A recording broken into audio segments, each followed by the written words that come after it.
Welcome. I'm going to show you how to edit the 12 Layout Canvas Bundle in Photoshop. So first you want to look in the Layers panel. If you don't see the Layers panel, it's under Window, Layers. And when you click that, it'll open it up.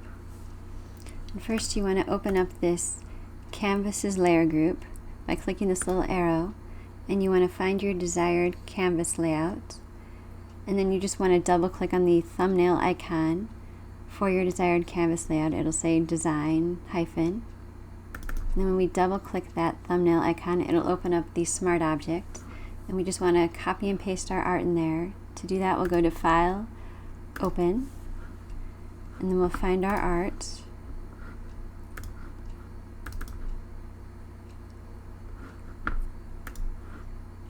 And then once that opens up, we'll go to Select All, then Edit, Copy, and we'll go back to the Smart Object tab and go to Edit, Paste. And you may need to resize this, so to do that you just go to Edit, Free Transform, and if you want to zoom in or out you can press Command minus to zoom out on a Mac or Control minus on a PC, and to zoom in is Command or Control plus. So on the newest versions of Photoshop, you just want to click and drag to size it down. In some of the older versions of Photoshop, you want to click one of these four corners and then drag while holding down the Shift key. Adobe changed it so you'll know whether or not you need to hold down the Shift key to keep it proportional depending on whether or not it's distorting. If it does distort, just go up to Edit, Undo, and then do the opposite of whatever you were doing, whether that's holding down the Shift key or not holding it down.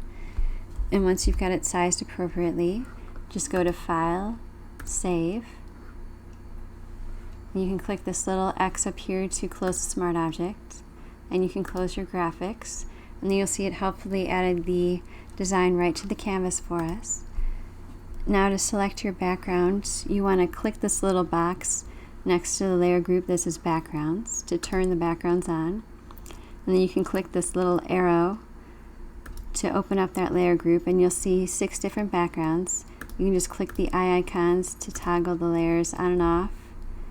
And then when you find the one you want to use, you can just go to File, Save As, and then I just save a JPEG for use on sites like Etsy as a thumbnail. If you want, you can also save a layered Photoshop version, maybe rename it first so you can have a version for every one of your graphics. And please let me know if you have any questions by messaging me at melissabmockups.com. Don't forget to like and subscribe so you'll get updates to future videos. This mockup and other mockups are available at melissabmockups.com. Thank you and have a great evening.